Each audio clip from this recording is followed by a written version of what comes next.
hoy en este espacio del Museo UNAM Hoy, que es Encuentros Reaccionar.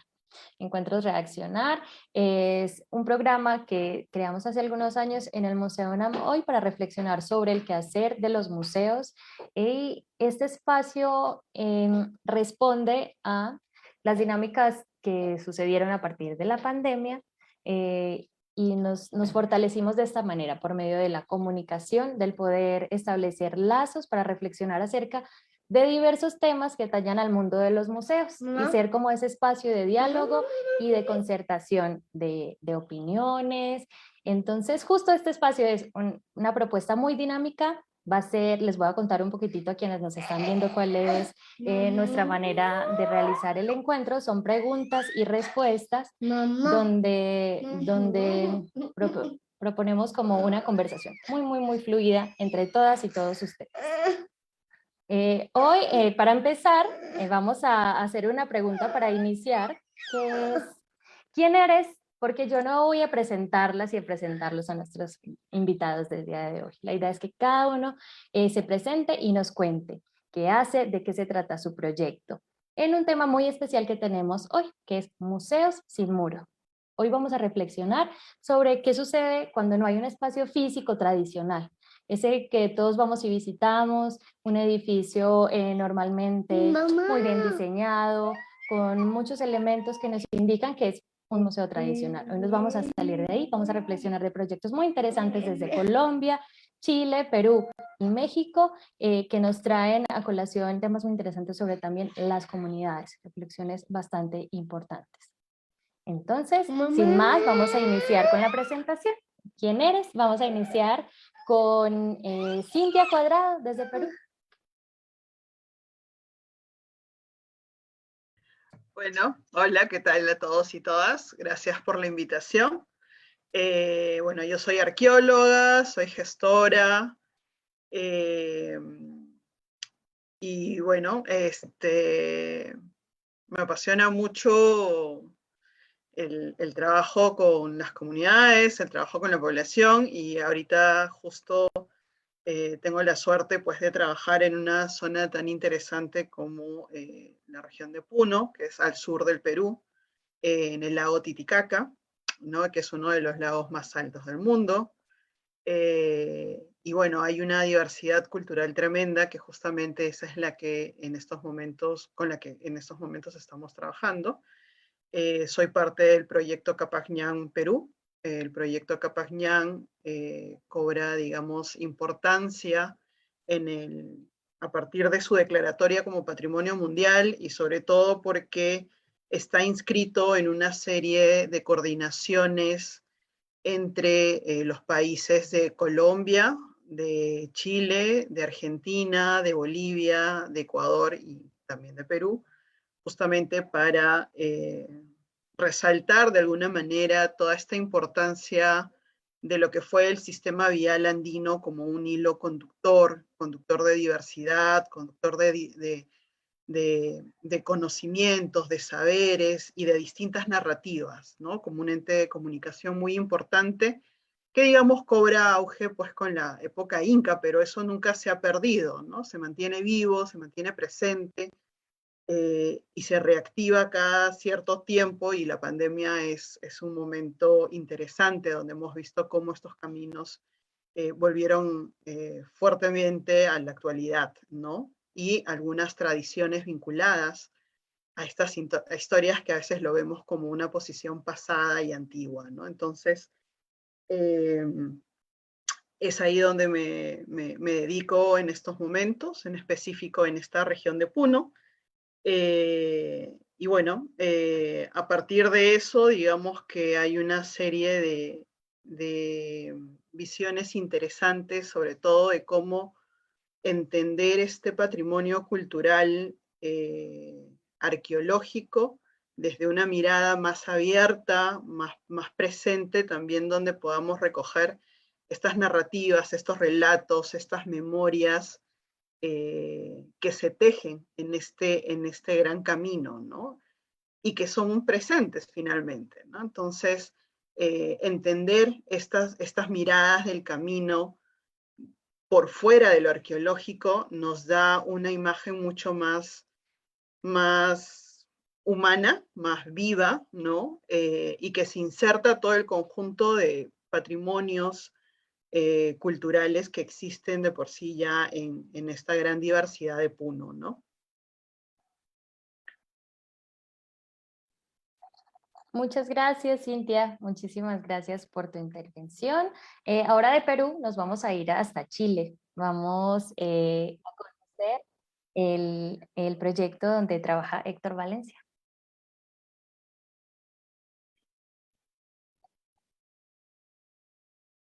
¿Estás ¿Se en...? escucha Sí, bien?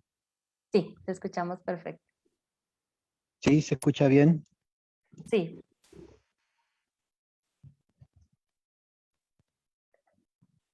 Bueno, me presento, mi nombre es Héctor Valencia Rocco, haciendo honor también a mi madre. Yo soy de formación actor en Chile y he tomado después especializaciones en circo, específicamente en aéreo, en circo, bueno, en clown, el trabajo del payaso. Me vinculo al circo después de la carrera de actuación y como artista circense, ¿verdad? Y ahí vengo a conocer nuevamente, porque ya desde de mi infancia uno aquí en Chile se relaciona con el circo como espectador, y ya con la adultez me relaciono nuevamente, pero como artista dentro del ámbito del circo. Y me encuentro finalmente con mi historia de infancia, y empiezo ya con esta capacidad adulta de reflexión, digamos, a darme cuenta de cuáles son los problemas que genera, que tiene el circo de tradición familiar en nuestro país, en Chile.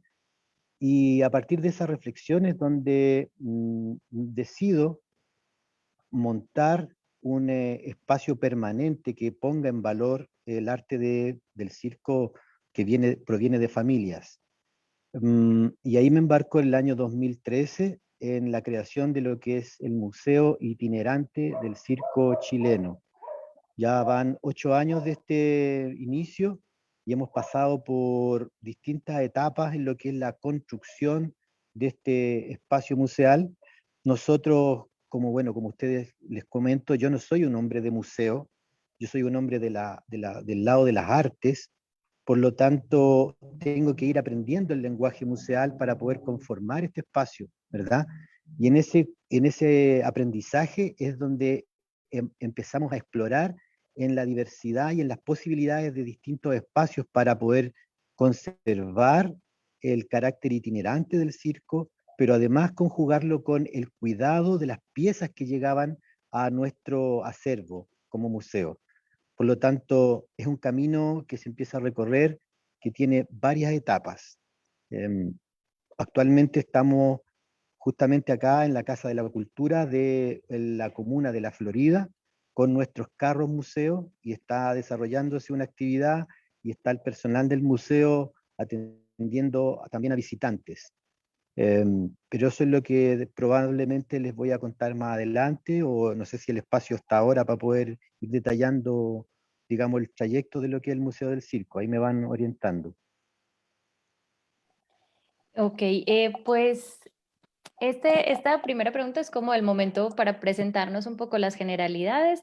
Ya ahorita les haré como unas preguntas un poco más específicas sobre los retos a los que se han enfrentado cada uno de sus proyectos.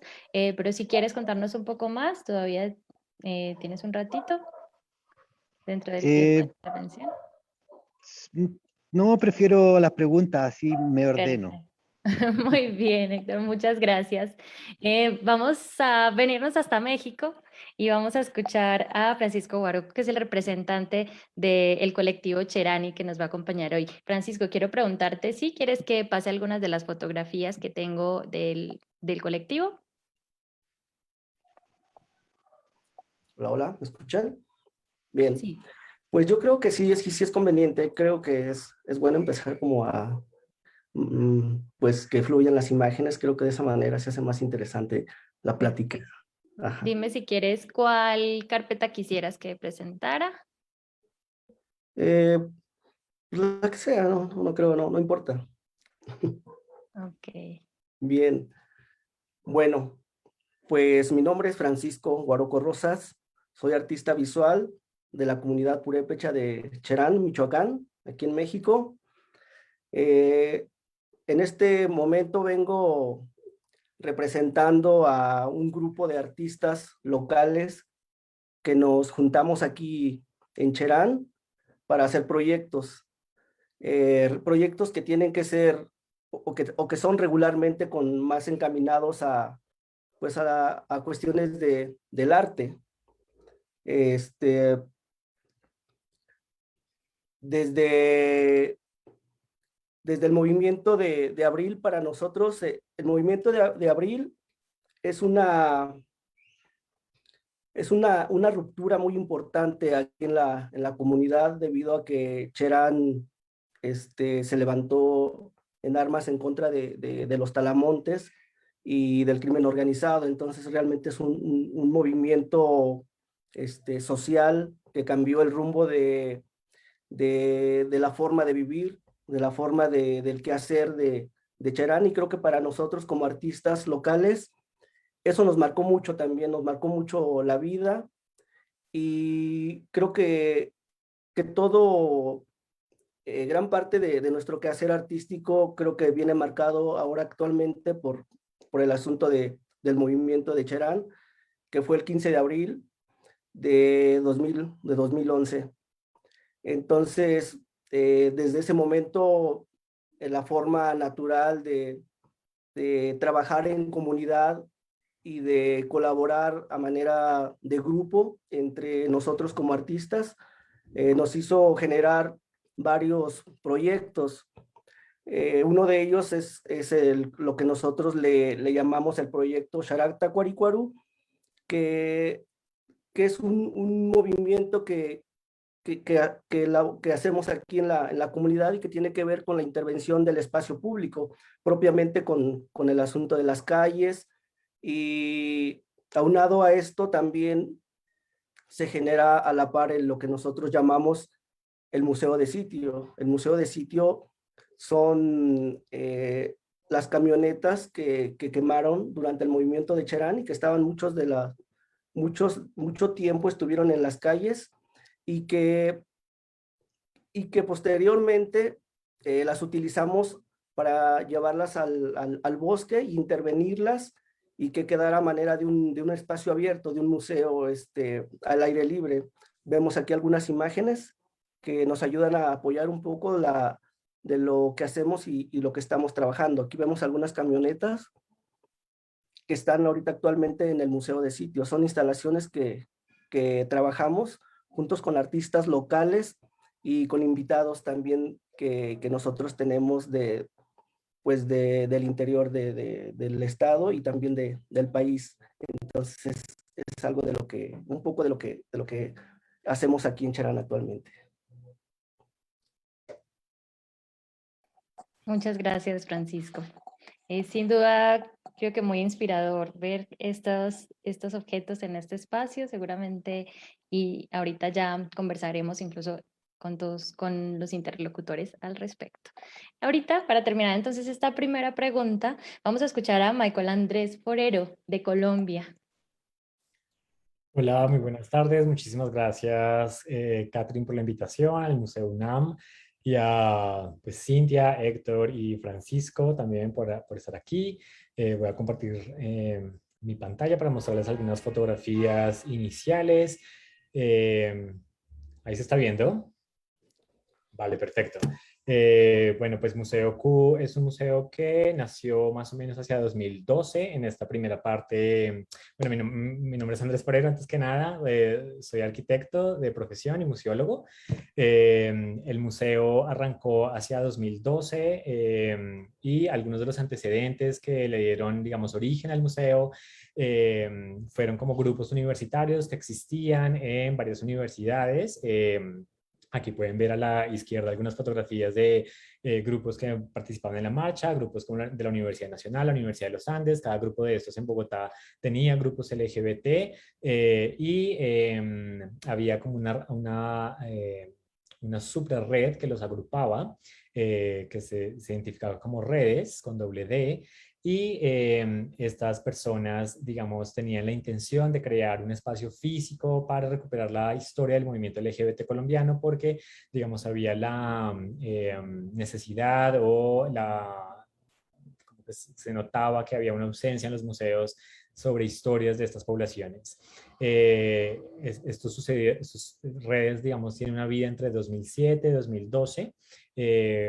Muchas de las personas, pues después de terminar la universidad, siguen otros rumbos. Algunas personas dejaron como con esta idea del museo y nos unimos con otras personas hacia 2012 y ahí empezamos como a pensar que podía ser esta posibilidad de hacer cosas alrededor de la historia y la memoria LGBT en Colombia. Otro antecedente importantísimo también fueron como dos exposiciones que particularmente nacieron en estos años, 2011, estamos hablando, 2011-2012. Una de Luis Caballero, un artista importante en Colombia, de pronto también lo conocen en Latinoamérica. Una exhibición que, aunque digamos desde la curaduría se resaltaba el interés por el deseo y digamos, como un tema vital en el desarrollo artístico de Luis Caballero. Lamentablemente la curaduría, digamos, decimos nosotros, dejó en el closet un poco el deseo homosexual de Luis. Y en cambio otra exposición, casi que al mismo tiempo, en la ciudad de Cali, una exposición colectiva en donde estuvo Carlos Mota, un artista colombiano que reside en Nueva York, que, digamos, a diferencia de la otra, tuvo como en la programación pública hartísimas actividades con población trans, cantantes, familias diversas, etcétera. Rápidamente también les cuento otro antecedente importantísimo. Hacia 2010, 2011, 2012 se empezaban a suceder muchísimas exposiciones y publicaciones iniciales sobre el tema, como internacionales, en Estados Unidos, en Inglaterra, en Austria, por ejemplo, y otras publicaciones también que empezaban a surgir, digamos, hablando sobre estos temas y cómo desde la curaduría, desde la educación, desde la programación pública. También muy importante en el 2011-2012, en esta década, en Colombia empieza a suceder demasiada, digamos, interés y desarrollo por la investigación en el conflicto armado. Y digamos, se involucran muchos investigadores y hay un interés sobre un enfoque con perspectiva de género, no solamente hacia las mujeres, sino también a las poblaciones LGBTIQ.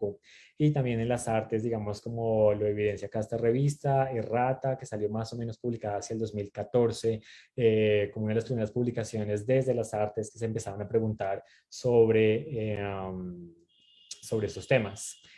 Para finalizar, digamos, esta breve entrada de Museo Q, les comparto este artículo, lo pueden encontrar pues, por un buscador de internet cualquiera, y ahí les cuento un poquito más sobre el inicio de Museo Q. Muchas gracias Andrés. Y pues ahora continuamos con una sección que llamamos Al grano, y justo porque es como el corazón de la reflexión del día de hoy, y es una pregunta muy específica sobre las dinámicas de estos espacios, de estos proyectos que no se acomodan justo a lo convencional. La pregunta es, ¿cuáles han sido los principales retos a los que se ha enfrentado su proyecto, teniendo en cuenta las dinámicas del mundo de los museos convencionales?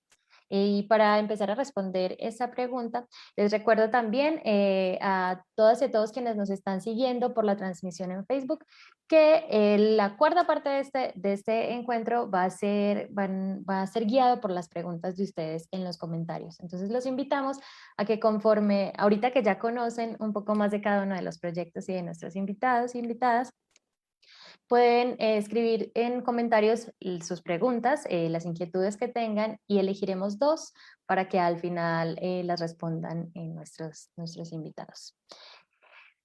Para responder esta pregunta, vamos a iniciar con Héctor. Cuéntanos, Héctor, ¿cuáles han sido esos retos principales del Museo del Circo? ¿Me podría repetir la pregunta, por favor? Claro que sí.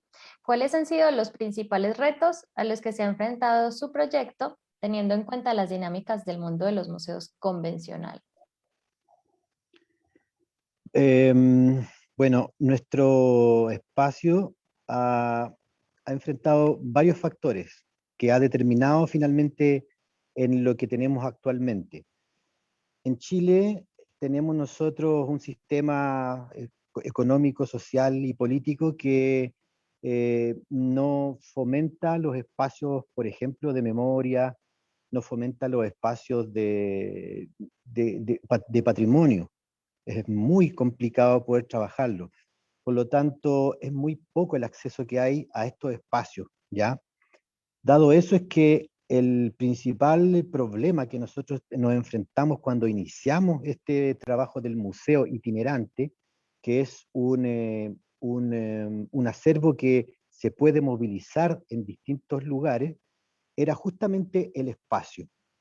Por lo tanto, cuando nosotros nos dimos cuenta de que ya había una carencia en los espacios para poder itinerar con estas muestras de nuestro museo, es que empezamos a usar la creatividad para poder generar un espacio que tuviera que ver con la temática que nosotros desarrollábamos.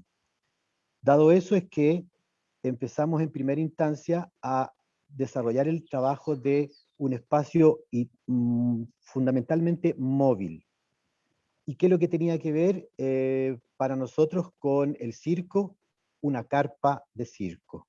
Entonces, desarrollamos el primer espacio para poder generar el efecto del concepto de la itinerancia de nuestro museo en la transhumancia que tienen los circos mediante sus infraestructuras móviles, que son las carpas en este momento.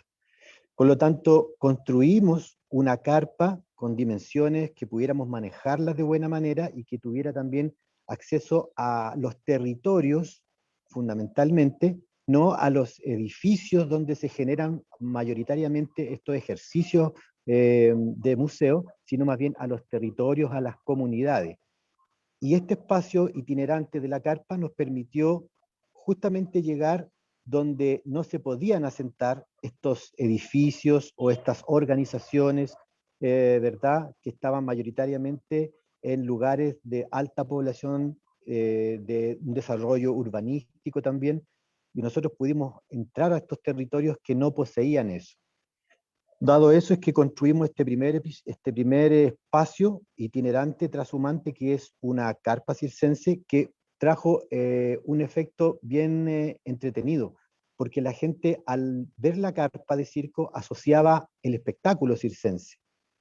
Y era muy llamativo para ellos porque pensaban que dentro de la carpa se iban a encontrar con un espectáculo de circo, pero se encontraban con un museo, se encontraban con la historia, con la puesta en valor de figuras, de costumbres, de lo que es el arte del circo en Chile. Por lo tanto, ya el espacio que se definió para poder hacer este espacio itinerante ya nos posibilitaba que era un polo de atracción muy interesante. Y de ahí rompimos el primer obstáculo que generan algunos edificios de museo, que es la rigidez que mantienen, que la gente no accede a ellos porque encuentra que son espacios de pronto muy duros, poco amigables, poco dinámicos, probablemente que es un poco la reflexión que ha venido haciendo los museos estos últimos 10 años, ¿verdad? Cómo se generan espacios que sean versátiles, que sean motivadores para los visitantes. Nosotros ya habíamos roto o habíamos saltado de alguna manera esa primera valla porque ya teníamos un espacio en sí mismo que era interesante y cautivador. Eso nos proporcionó la carpa de circo. Tuvimos la carpa por algún tiempo y trajo estos muy buenos efectos, pero nos dimos cuenta de que la carpa, a pesar de que nos daba muy buen rédito en este elemento, nos jugaba flaco en este otro, que tenía que ver con cómo manejamos la colección. Hasta ahí puedo llegar con la primera parte de lo que fue el espacio del Museo del Circo Chileno, la carpa. Muchas gracias, muchas gracias. Y retomo algo muy interesante que dices, y es ese llegar hacia donde no se pueden asentar los edificios de los museos. ese reto, pero al mismo tiempo ventaja que tienen estos proyectos de Museos Sin Muros, que es llegar a otros espacios que no tienen los privilegios que tal vez tienen otros lugares. Muchas gracias. Vamos a continuar con la respuesta a esta pregunta. Vamos a escuchar a Andrés de nuevo. Vale, gracias. Voy a volver a compartir la pantalla simplemente como para compartir algunas fotografías de varios proyectos. No me voy a detener en ellos, pero simplemente como para que las vayan viendo. Me quería enfocar simplemente en un reto para esta pregunta que tiene que ver básicamente con pues el equipo de trabajo. Que digamos, muchas veces cuando hablamos de los museos hablamos pues de las colecciones, de los edificios, de los proyectos, pero pocas veces, digamos, hablamos de, pues, precisamente como las personas que están detrás. Museo Q es un proyecto totalmente voluntario, digamos, organizado como una entidad sin ánimo de lucro, y eso ya genera un reto inmediato, que es que pues hay personas que tienen sus trabajos, digamos, de día y después los fines de semana o en las noches es cuando de pronto tienen un espacio para dedicarle a los proyectos. Entonces, desde ahí de pronto un reto importantísimo que todavía digamos, sigue sucediendo dentro del Museo Q es cómo balancear esa agenda entre pues como las dinámicas profesionales de cada persona con las otras, o cómo se intersectan esas dinámicas con las otras, digamos, posibilidades que puede generar Museo Q. Porque, digamos, claro, como hacemos un proyecto, hacemos proyectos con distintas instituciones, a medida que va pasando el tiempo también, digamos, se van acrecentando a veces las solicitudes muy gratamente de muchísimas instituciones interesadas como en hacer algo colaborativo, y entonces ahí es cuando tenemos este problema a veces como de cómo balancear estos tiempos. Importante también comentar que el equipo de Museo Q, digamos, nosotros hablamos de Museo Q como un museo que también que respira y que crece y decrece cada año a veces, y eso también se refleja en el equipo de trabajo. El equipo de trabajo ha crecido en algunos momentos específicos y también ahorita mismo, por ejemplo, ha decrecido por distintas circunstancias, digamos, de tiempo o de otros intereses profesionales. Entonces, yo creo que hay un reto importante para nosotros, quién sabe si también lo comparten los demás museos, en el sentido en que, claro, además como Museo Q no es una organización, digamos, vertical, no hay un director que de órdenes al contrario, como que tenemos una estructura más horizontal en donde todas las decisiones generalmente llevan como a conciliaciones, y ahí es donde, digamos, cada uno ofrece su tiempo y ofrece sus experticias para desarrollar determinados proyectos. Así que, pues por ahí dejo. Yo creo que sería ese un reto importante como el propio manejo del equipo de trabajo. Así es, así es. Y creo que en ese sentido, me imagino que sí deben compartir este reto los interlocutores. Pues claro, por un lado porque no se tiene la estructura que tiene la institución museo físico como tal. Y la gestión en ese sentido, pues es como tú dices, constante y me parece muy bonito y resalto mucho lo que dices, que es un museo que respira, crece y decrece.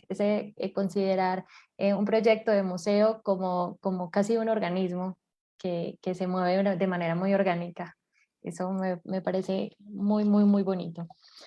Continuamos con la respuesta de Cintia. Bueno, entonces ahí comparto un par de imágenes.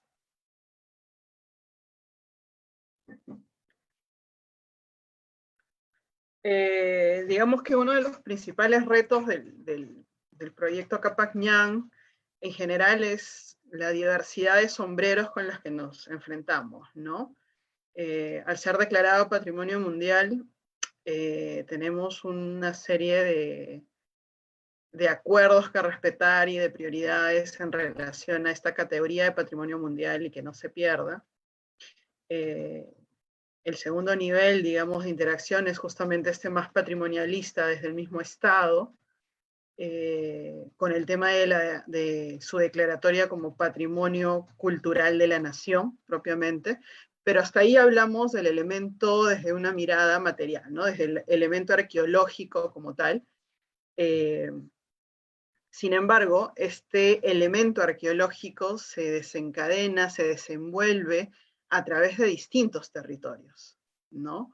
Que además los ayuda o permite a organizar justamente a estas distintas comunidades, distintos pueblos, alrededor de este eje que se van tejiendo en los caminos prehispánicos, ¿no? Entonces, el reto mayor en el tema de la gestión de este elemento, justamente va en esta trama de subjetividades, ¿no? En esta trama de cultura viva, que nos permite justamente generar este vínculo, ¿no? Entre este elemento material y toda la cultura viva que se desarrolla alrededor de este camino. Entonces, el principal reto es justamente poder encontrar este hilo conductor, este nexo, y al final el camino es un espacio que te permite recorrerlo como un museo vivo, ¿no? Porque mientras caminas, que es justamente el caminante, el habitante que recorre, vas encontrando estos escenarios paisajísticos que tienen un sentido, ¿no? Vas encontrando el lago, vas encontrando las ferias de trueque que todavía existen, de intercambio, como la que vemos acá abajo, el tema de la diversidad, del vestuario. Entonces, vas caminando a través del camino y también vas encontrando un museo abierto, incluso hasta el área de producción con terrazas agrícolas o lo que son los camellones, ¿no? Que es otro tipo de tecnología agrícola, y todo eso te permite a ti recorrer un paisaje, ¿no? Y dar sentido también a que el camino se inserta en todo un espacio vivo, de una geografía, ¿no? Y de una geografía física y una geografía humana, por así decirla. Entonces, creo que ese es uno de los principales retos que se tiene dentro de la gestión del Capac Ñan, y en el caso de Puno concretamente es mucho más visible por la gran diversidad con la que nos enfrentamos, ¿no? Entonces, por ahí con mi equipo también, ¿no? Que ha involucrado tener educadores, comunicadores, arquitectos también, conservadores, ¿no?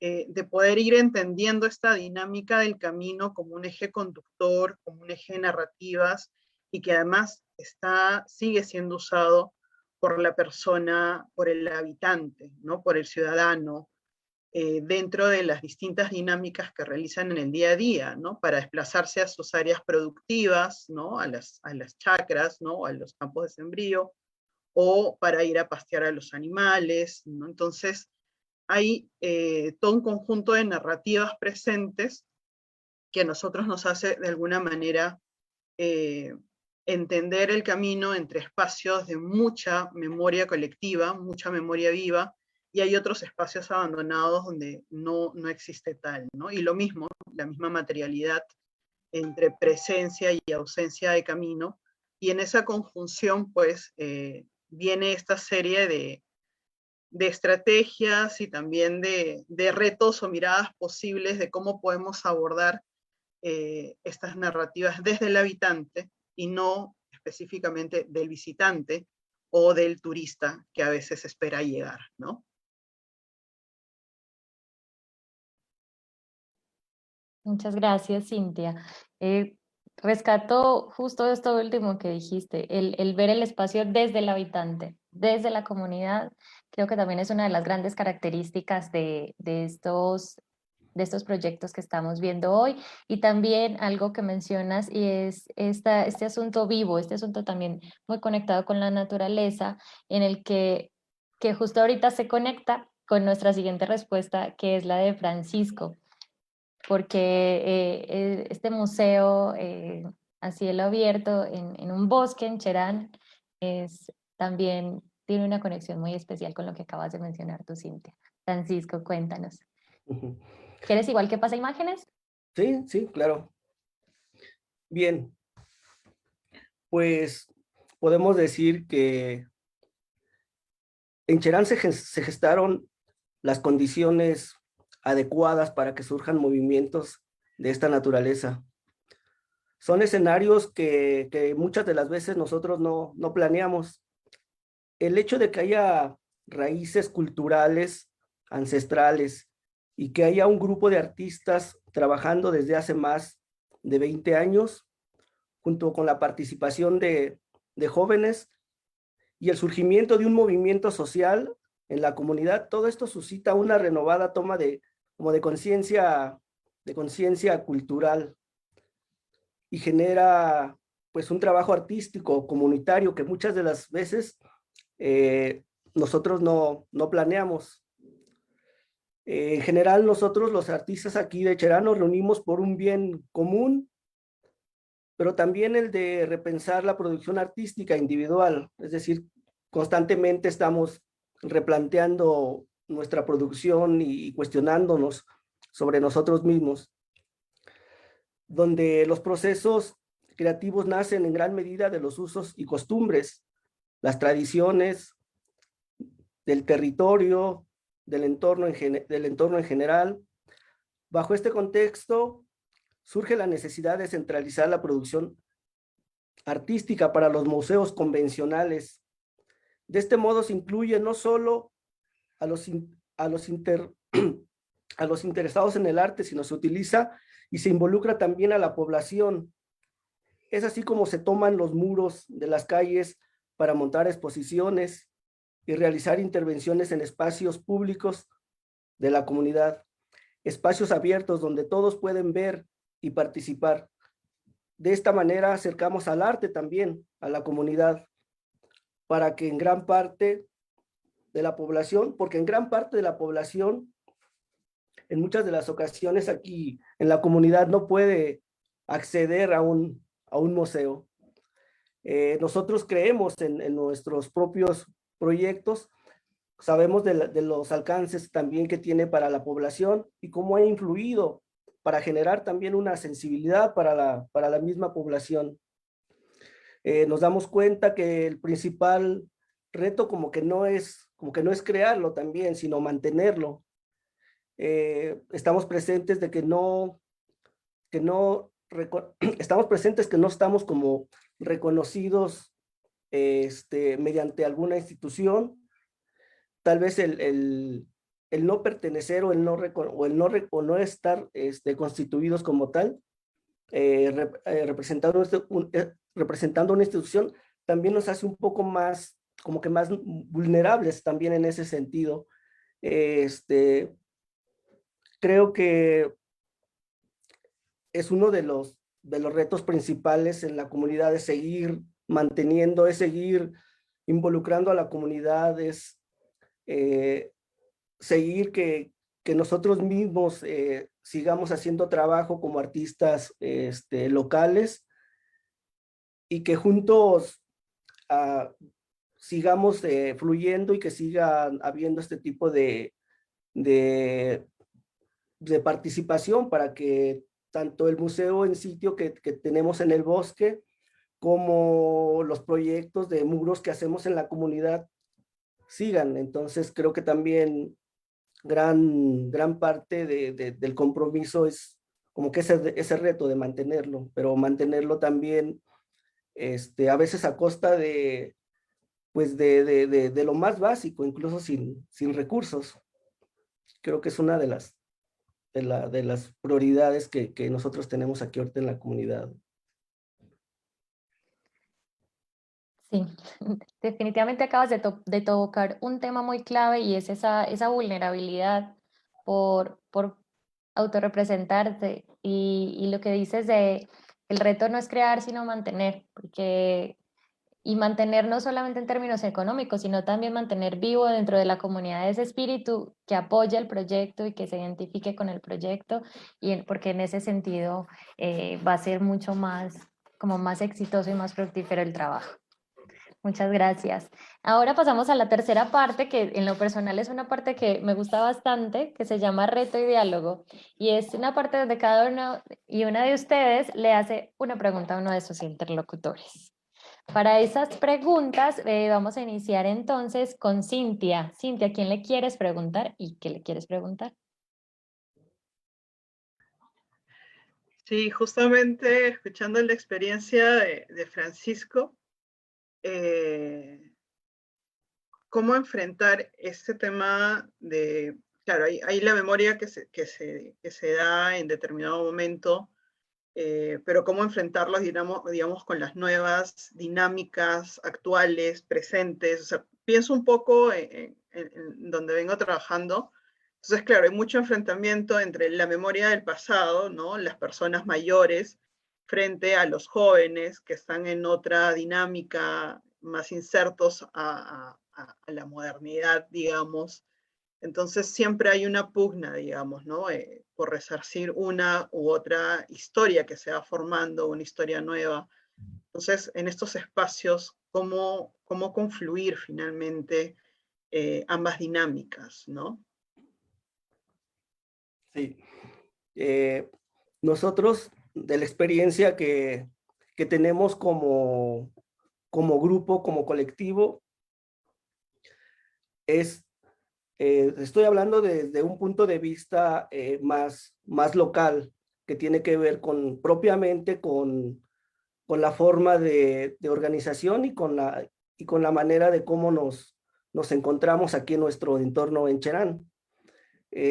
Hace rato comentaba de que somos un grupo de artistas que estamos trabajando, algunos ya con mayor trayectoria, como en mi caso, como en caso de otros compañeros también, que están como de una edad similar, y que venimos trabajando desde hace aproximadamente 20 años. Pero ¿qué es lo que pasa también aquí? Venimos trabajando desde hace como 20 años, pero en muchas ocasiones trabajábamos como que proyectos de manera individual. Aquí en Cherán en lo particular hay una cosa y hay un movimiento muy importante que nos marcó completamente pues la vida, yo creo que a toda la población, y no solamente nos marcó, sino que también influyó en la manera de pensar y en la manera de crear también. Entonces sucede el movimiento de Cherán en 2011, y a partir de ahí como que cambia, nos cambia un poco la mentalidad, nos crea una revolución además de comportamientos, una revolución de cambios también. Y justo estos cambios tienen que ver con el hecho de participar más en grupo. Es decir, como que nos hizo juntarnos. Si habíamos muchos o varios artistas aquí en la comunidad, muchas de las veces hacíamos como que proyectos más personales, pero en esta ocasión surge eso, pasa el movimiento de Cherán y nos cambia la forma de organización. Y entonces, en ese sentido también, pues se involucran los jóvenes precisamente. Entonces, nosotros,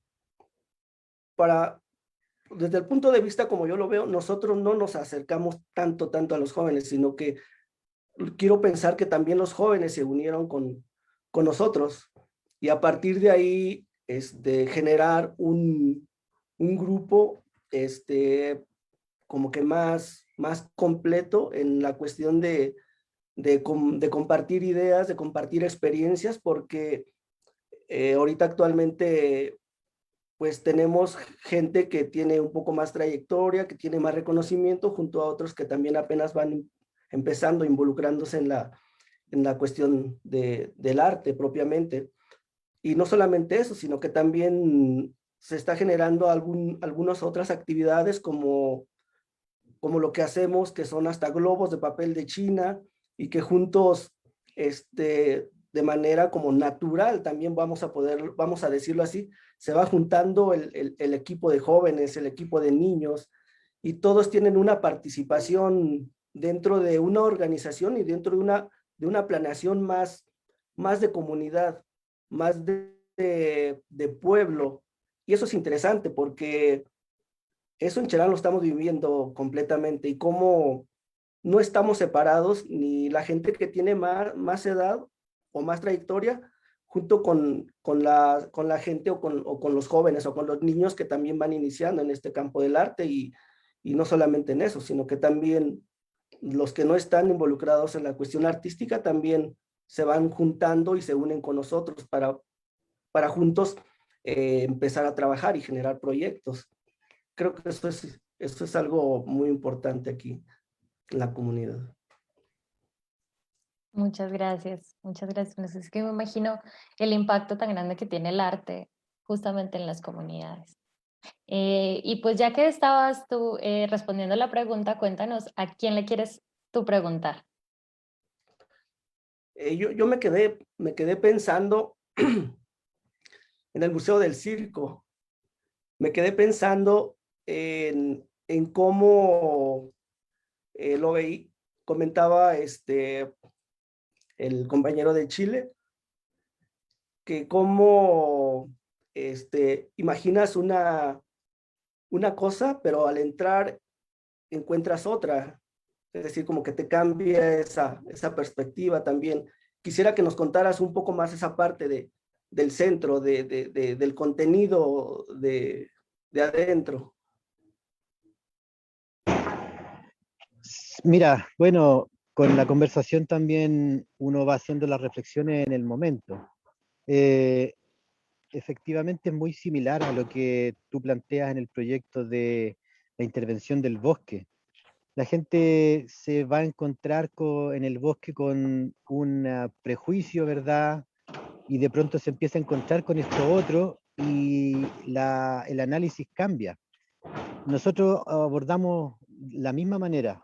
Cuando la gente ve llegar esta segunda parte que les comento ahora, que tiene que ver con los carros del Museo del Circo, ve aparecer 3 carromatos de circo de 6 metros de largo que vienen pintados con caras de payaso, ¿verdad? Con distintos colores, y lo que se imaginan ellos es que vienen payasos adentro y de que van a salir de ahí, van a salir contorsionistas, y que van a salir personas caminando arriba de las bolas de equilibrio y tragafuegos, ¿verdad? Y ese imaginario de la gente es el que los atrae. Entonces, cuando ya están capturados por la curiosidad de esta infraestructura, es donde nosotros les decimos, mire, pero venga, entre al carro y vea qué es lo que tenemos acá adentro, que justamente es el segmento de la historia. Entonces le empezamos a contar, a mostrar lo que es el circo, o sea, a relacionar su imaginario con la historia y la puesta en valor.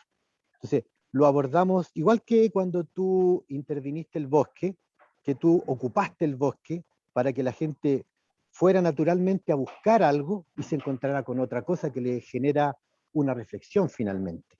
Nosotros lo tomamos de la misma manera, que vuelvo a la idea de generar un espacio museal que sea en sí mismo atractivo para poder romper la primera barrera, que es que la gente piense de que el espacio museal es frío, ¿verdad? Es fome, es formal, ¿verdad? Que es lo que han venido haciendo algunos, los últimos 10 años los museos, tratando de revertir eso y hacer un museo de un espacio dinámico. Este espacio es un espacio atractivo para los visitantes desde afuera y cuando se encuentran ya adentro los tenemos nosotros cautivos para contarles por qué a ellos les interesó venir a acercarse a estos carros, que tiene que ver con el circo, y le contamos la historia desde adentro. Ese es un poco el nexo que nosotros hacemos con este espacio de los carros, que es el espacio museal que nosotros desarrollamos actualmente y que venimos estrenando dentro de este mes de septiembre. Estos 3 carromatos museos que en su interior tienen los elementos que conforman el acervo, trajes y otras piezas de museo, pero que vamos relatando a los visitantes dentro de un recorrido. Muchas gracias Héctor por tu respuesta y qué bonito que además estemos viendo en este momento el espacio. Sí, Y ahí, ahora tú, ¿a quién quieres preguntarle? sí, yo quería preguntarle, ¿verdad?, a Cintia, porque esto de, como que me explotó un poco la cabeza esto de este museo que es un camino. O sea, nosotros con el museo nuestro vamos recorriendo un camino, pero este museo es el camino mismo. La consulta que yo hago es cómo ellos van construyendo un relato con en este concepto del visitante, ¿verdad? Caminante visitante, cómo ellos construyen un relato para que pueda tener una lógica esta experiencia de este museo camino. No sé si se entiende bien la pregunta. Sí, sí, sí. Bueno, yo veía ahora un poco con la narrativa, digamos, hacer este símil con que al final el camino o la visita por una sección de camino termina siendo como una visita también museal, pero con el propio entorno, ¿no? Nosotros hemos tenido algunas experiencias muy concretas hasta la pandemia con algunas escuelas eh, que bueno, se les llevaba, se hacía una pequeña introducción con los estudiantes, bueno, básicamente primaria o multigrado, y después se hacía un pequeño recorrido a lo que es un camino cortito cercano que tenga, y a través de esa experiencia de caminar era empezar a ver qué cosa observábamos, ¿no? Alrededor de ellos y también poder justamente leer el territorio, ¿no? Están las montañas sagradas, que nosotros le decimos los apus, ¿no? A veces hay zonas de apachetas, que son estos puntos de descanso donde el caminante va y deja las piedras, ¿no? Es como un honrar también a este caminar y a este agotamiento que tiene el caminante, ¿no? O estos otros elementos, las flores, que ellos también observen qué cosa está creciendo alrededor, ¿no? Entonces, eh, igual, ¿no? Usar un poco el imaginario de caminar este antiguo camino no solamente es andar, ¿no? Sino también es poder leer el entorno, mirar, observar, ¿no? Y ver qué cosa conocemos y qué cosa no conocemos y podemos preguntar tal vez a los más antiguos y ahí hacemos un poco esta sinergia con los papás o los abuelos, ¿no? Porque a veces estas lecturas del territorio se han perdido con el tiempo o ya no se acuerdan cómo se llama, ¿no? Entonces es volver a preguntar. A veces vamos con los papás y que acompañan también ahí a los niños, niñas, y hasta ellos se emocionan porque empiezan a contar, no, acá, ¿no? Mi papá me contaba que hay esta historia de que acá hay los duendes, ¿no? O que si uno se quedaba a dormir acá al costado del puquio del ojo de agua, sale la sirena y te encanta, ¿no?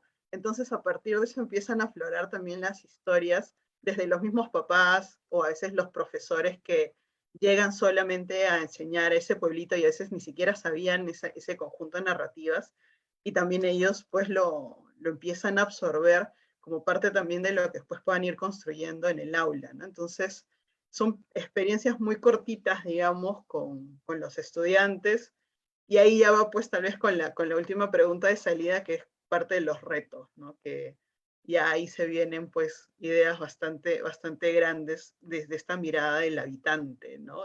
Del caminante, del comunero, ¿no? Que todavía tiene estas lecturas y pues que se están empezando a olvidar. Y justamente ahí es donde hablamos de estas rupturas, ¿no? Con el territorio, que ya con los procesos de migración y demás, digamos, el cómo encontrarte o cómo ubicarte, ¿no? El tema identitario, ¿no?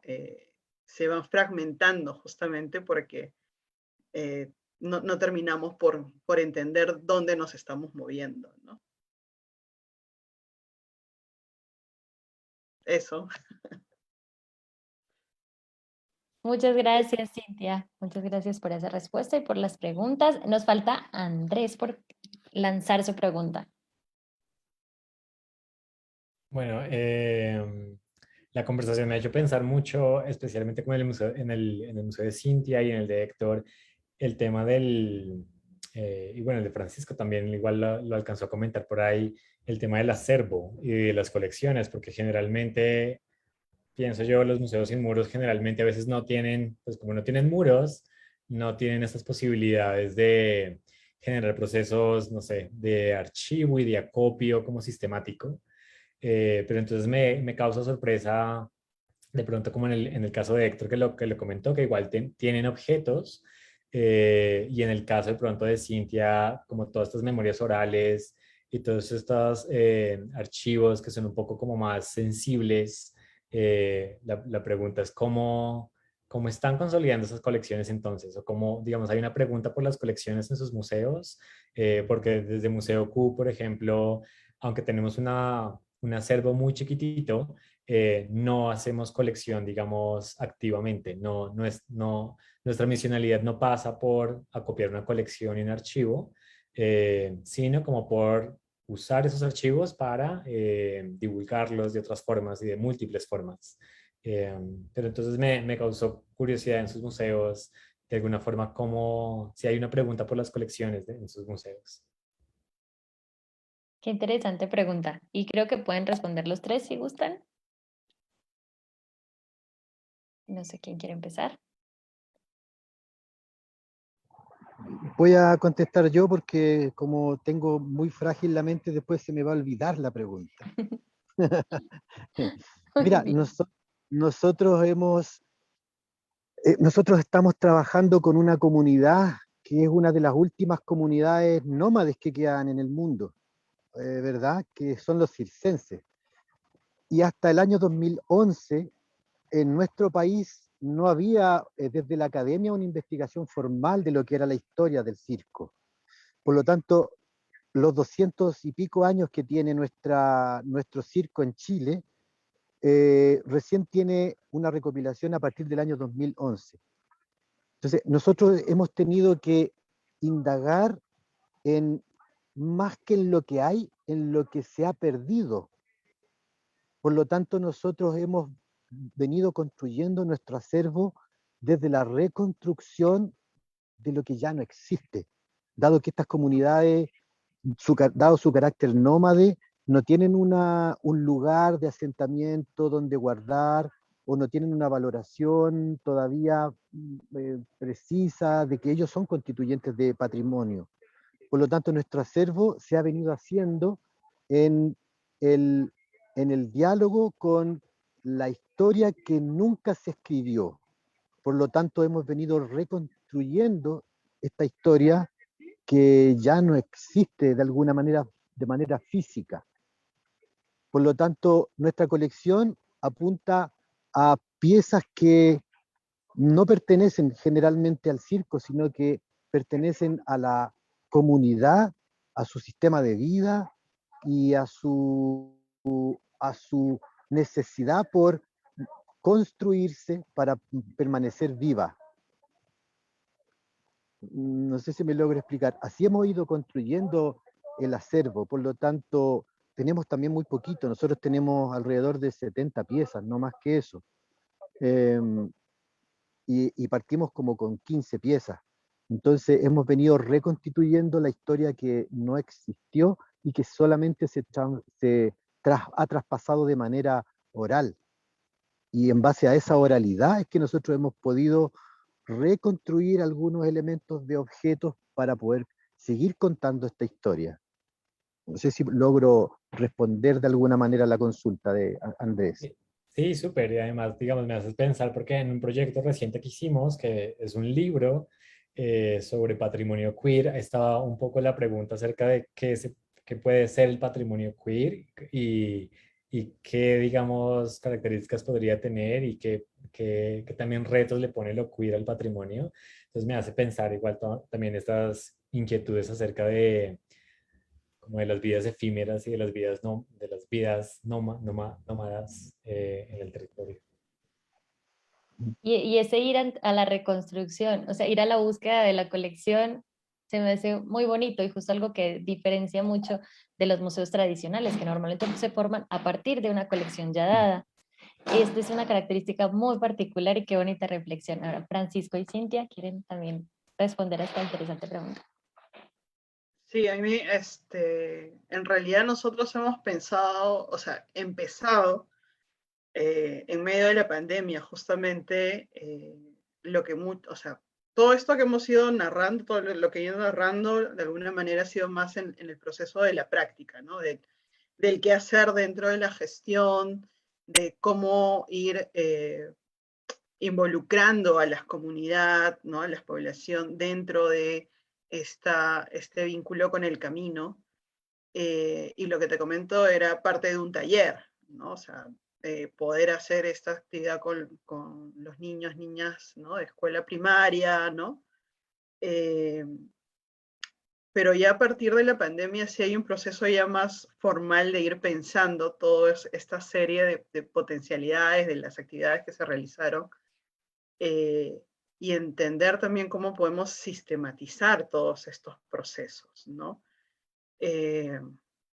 Entonces a partir de ahí sí hemos como que empezado ya a investigar y darle un poquito más de sentido a las acciones que vamos tomando. Finalmente este es un proyecto también institucional, ¿no? Que viene respaldado desde el Ministerio de Cultura.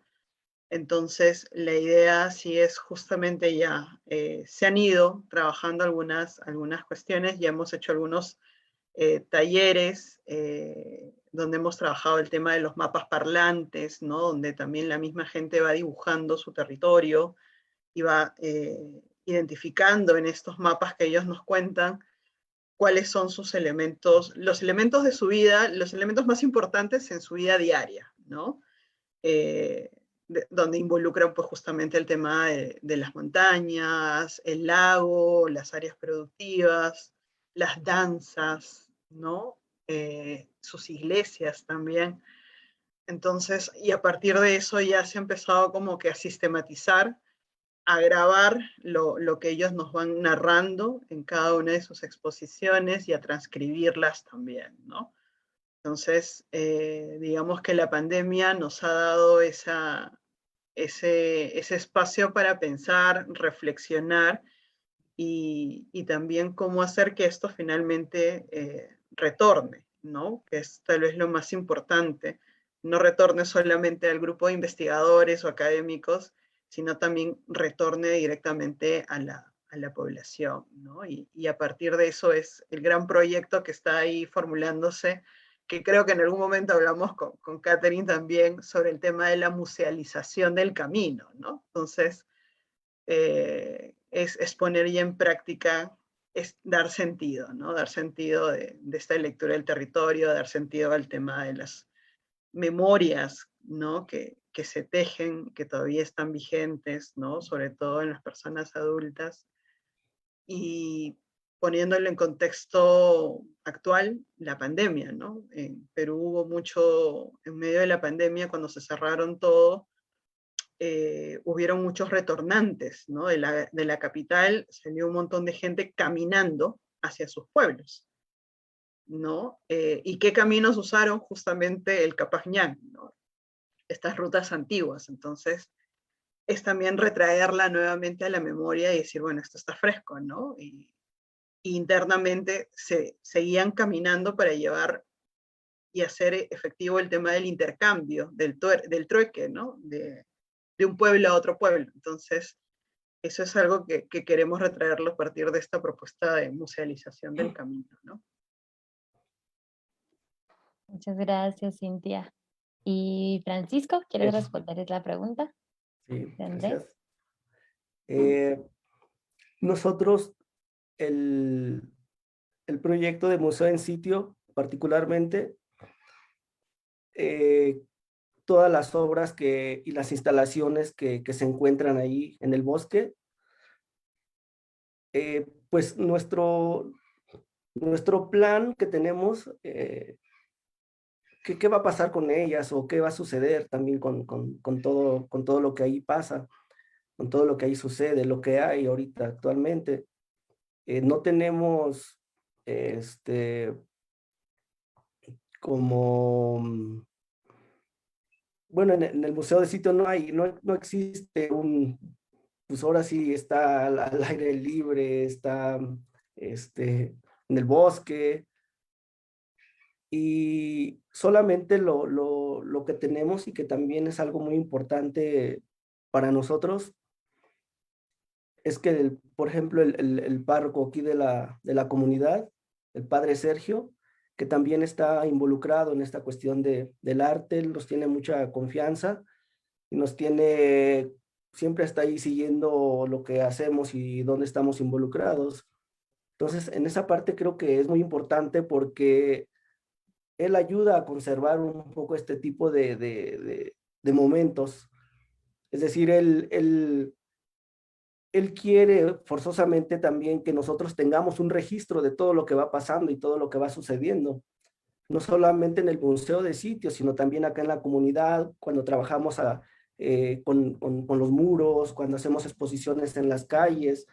Entonces, todo eso para él es muy importante, claro, para nosotros también, pero por ahora pensamos que si tenemos un registro físicamente es a través del padre Sergio, del párroco de la iglesia, porque él nos ha patrocinado algunos registros fotográficos que incluso él las tiene ahí pues en la iglesia donde él vive. Entonces, pues el acervo que nosotros tenemos es ese físicamente, porque de otra manera creo que no habría un poco manera de cómo nosotros podríamos tener algo más físicamente, más que todo el registro que tenemos, que es digital. Pero si queremos ver algo, una fotografía como tal, enmarcada incluso,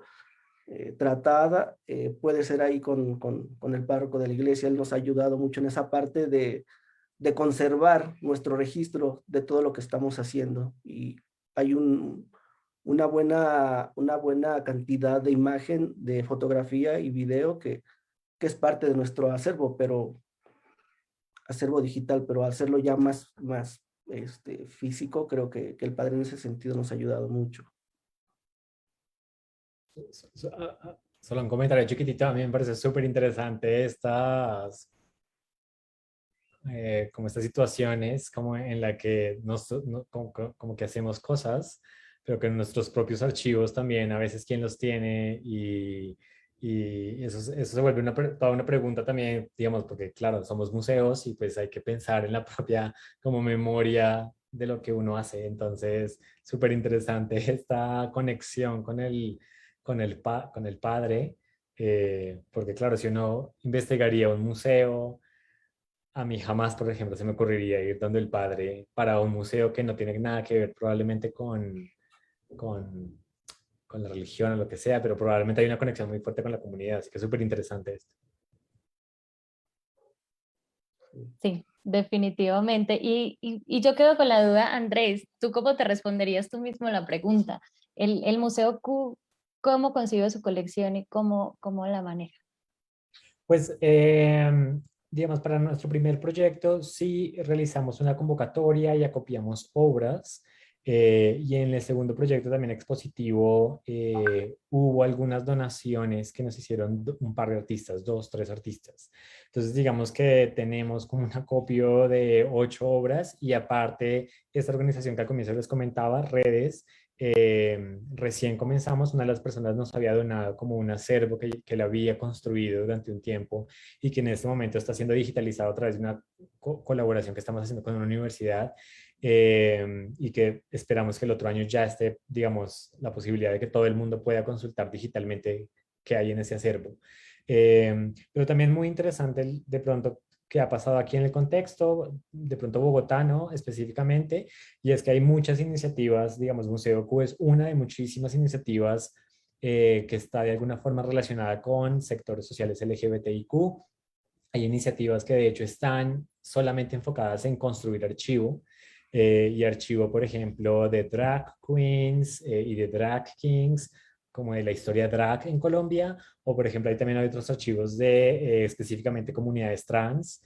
Y hay otro archivo también que se está gestando a través de una fundación que recopila, digamos, tiene un acervo mucho más amplio y mucho más histórico relacionado con poblaciones LGBTIQ. Entonces también por eso de alguna forma, digamos, la pregunta de las colecciones ha pasado por nosotros, pero claro, como el museo también se sostiene por un accionar voluntario, pues acopiar colecciones es una responsabilidad inmensa. Entonces, pues por eso mismo a veces evitamos no entrar en eso activamente todavía. Muchas gracias. Sin duda queda una reflexión muy interesante con todas sus respuestas justo sobre esa colección, esa concepción de lo que es una colección, que acá toma un montón de matices increíbles desde quién la resguarda, desde quién la produce, desde cómo se gestiona y cómo se mueve. Ha sido realmente algo muy interesante. Vamos a terminar, no, vamos a la siguiente pregunta antes de ir a las del público, que es a futuro. De manera muy corta, cuéntenos. Ahí en este momento, bueno, a raíz de la pandemia que bien lo reflexionaba Cintia, hay un asunto de migración constante de públicos, que en el caso de Capañán fue muy literal, pero que justo ese movimiento de públicos entre el espacio físico, entre el espacio virtual, entre las redes sociales, ese movimiento de personas es en este momento como algo crucial en general para el mundo de la cultura. Entonces, ¿ustedes a qué creen que otras plataformas o a qué otros soportes, ya sea físicos o ya sea virtuales, podría trasladarse su proyecto en un futuro? Si quieren, podemos empezar con la respuesta de Francisco. Estás en silencio.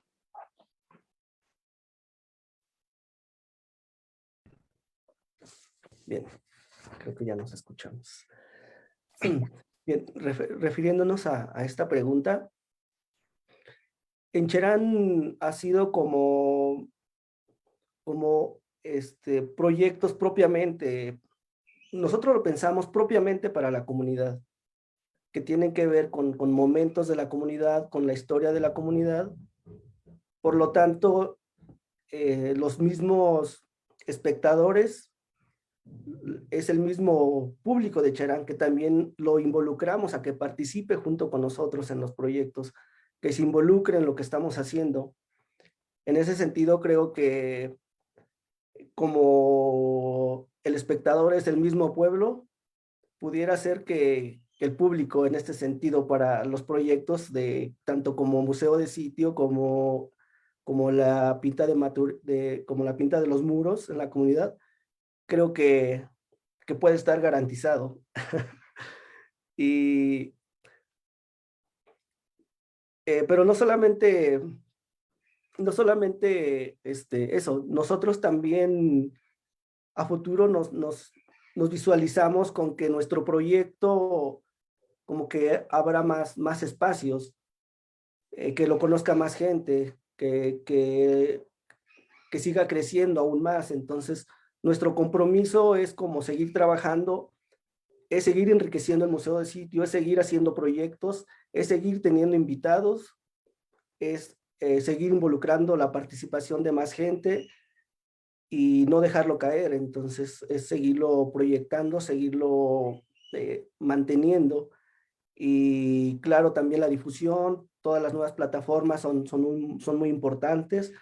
Actualmente estamos manejando una página en Instagram, una cuenta en Instagram, que es Sharata Cuaricuaru, que es el lema bajo el cual nos nombramos, que es una palabra purépecha, que quiere decir hacerse o estar presente.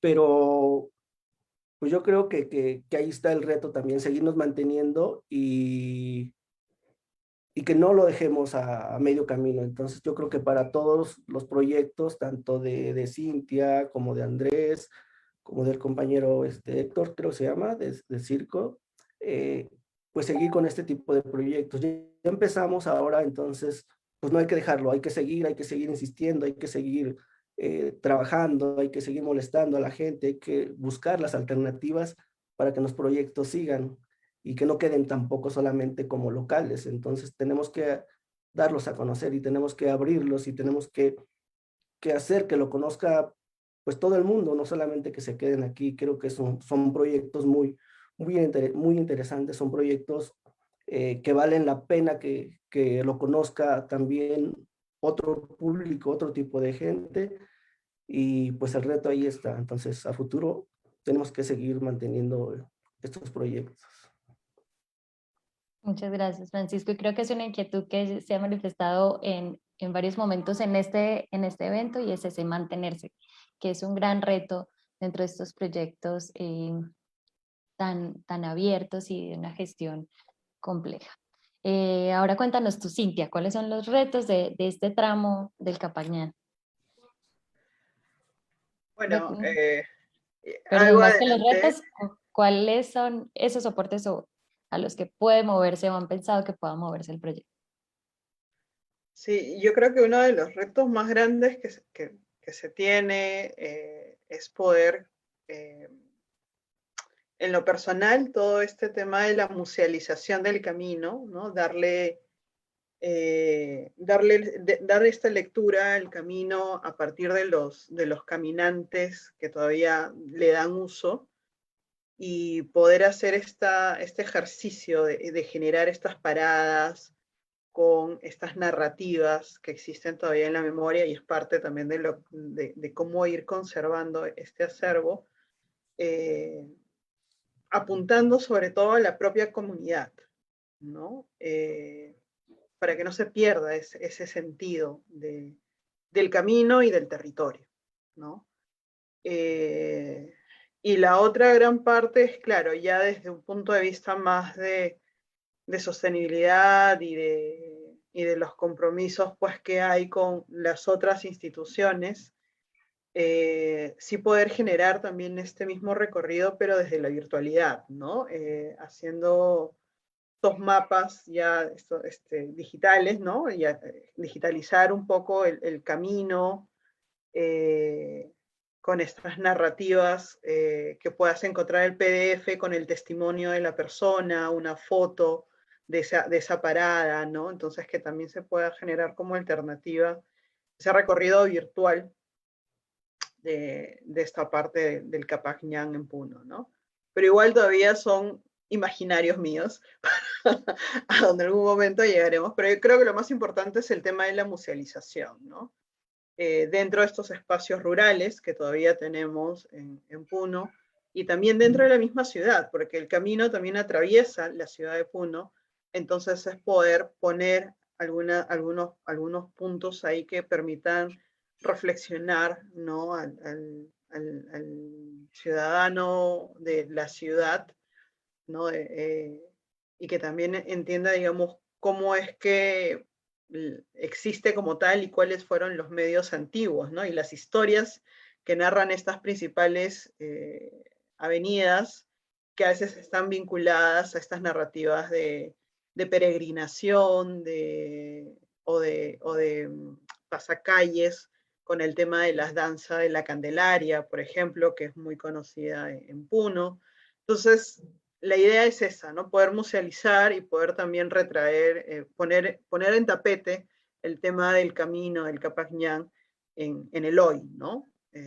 Y que no es algo desaparecido, o que ya no existe, o que ya no se usa, como a veces se tiene de esta imagen del patrimonio arqueológico, ¿no? Que es pasado y no se le ve un uso, ¿no? El Capañán es un camino vivo que sigue conectando poblaciones, sigue conectando saberes, y sigue permitiendo esta integración y esta interacción entre distintas poblaciones. Muchas gracias, Cintia. Me parece súper valioso lo que dices del camino vivo, del espacio vivo, que creo que también es un punto en común entre los proyectos, y esa manera de conectar saberes, que ser más que un lugar al que vayas a aprender o a ver algo, un espacio, un momento o momentos donde tengas la posibilidad de conectar y con la misma comunidad. Eso está muy bello. Ahora, Andrés, cuéntanos, ¿cuáles son esas otras maneras a las que puede migrar Museo Q? Bueno, pues yo creo que esta pregunta me hace de pronto recordar algunos como iniciativas y proyectos que de alguna forma ya hemos gestionado. Digamos, vale la pena mencionar uno o comenzar mencionando que, por ejemplo, el Museo Nacional de Colombia coleccionó a Museo Q, porque ellos hace más o menos unos 3, 4 años empezaron a, digamos, a abrirle camino en su colección a precisamente como memorias que de pronto no estaban tan evidentes como las historias y las memorias de sectores sociales LGBTI. Entonces, en esa búsqueda que hizo el Museo Nacional de Colombia, pues obviamente, digamos, nos contactó y algunas de las piezas iniciales que realizamos para las exposiciones entraron en la colección del museo. Entonces, como que es interesante al mismo tiempo como pensar en que un museo colecciona a otro museo y esa misma puede ser también una plataforma que queda igual de memoria para el futuro. Otra plataforma que igual también exploramos hace poco fue como igual en el desarrollo del libro, el que les contaba que se titula Devenir Queer, al límite del patrimonio. Es un libro virtual y que, digamos, claro, aparte de que está, digamos, alojado en nuestra página web, lo que hicimos también con otras personas fue volverlo audiolibro.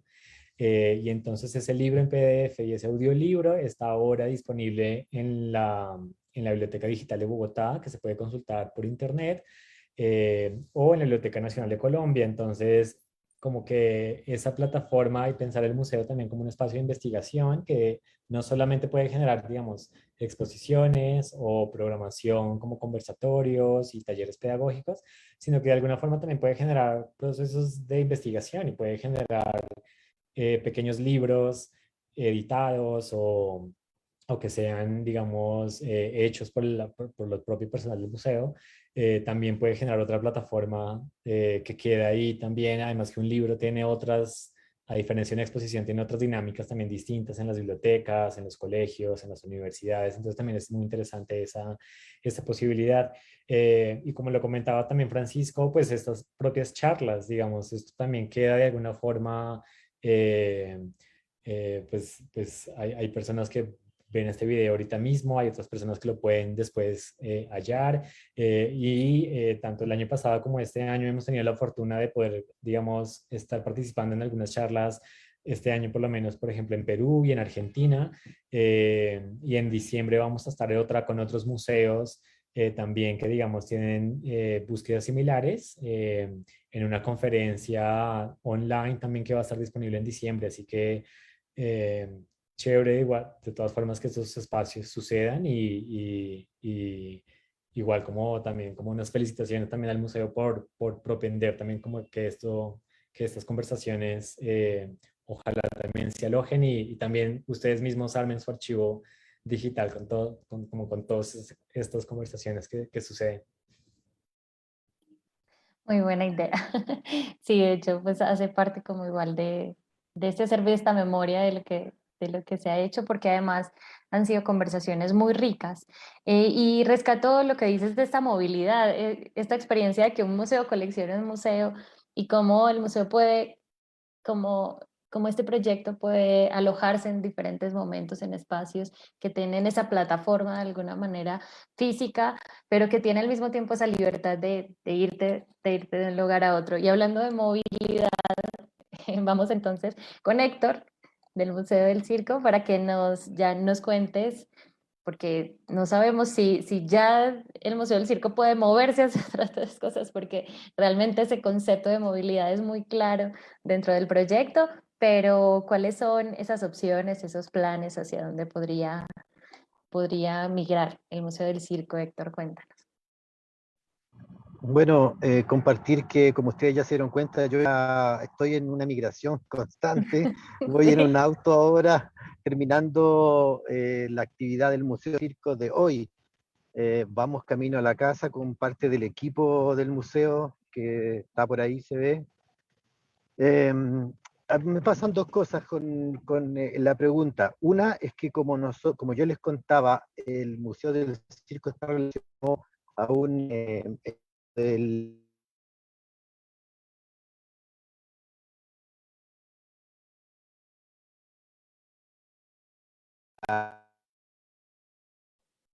Está un poquito inestable la conexión.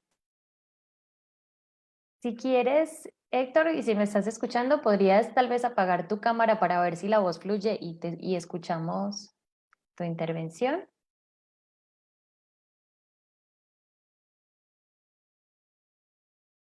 Bueno, si quieren, en lo que se recupera la conexión entonces de Héctor,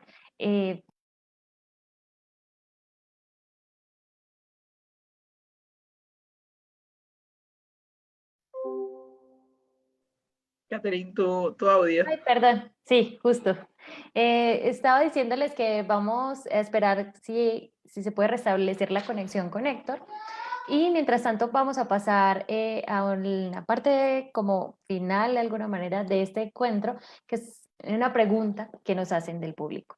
Les quería también contar que hay muchas felicitaciones, están muy encantados con la variedad y de los proyectos en general, nos dicen que son proyectos muy interesantes. Y nos pregunta Minerva Anguiano. Dice, muy interesante conocer las estrategias, muchas felicidades por el esfuerzo. ¿Qué tanto apoyo encuentran de parte de sus gobiernos, ya sea económicamente o con divulgación para sus proyectos? Eh, de manera voluntaria, ¿quién quiere empezar a responder?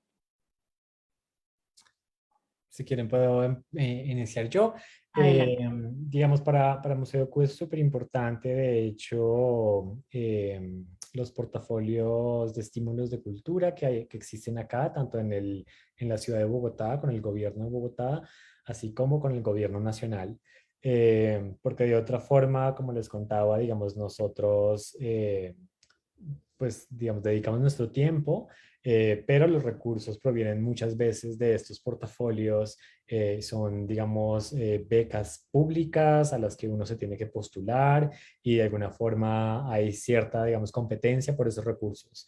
Entonces, hemos corrido con suerte en algunos momentos, en otros momentos no nos hemos podido ganar lo que quisiéramos.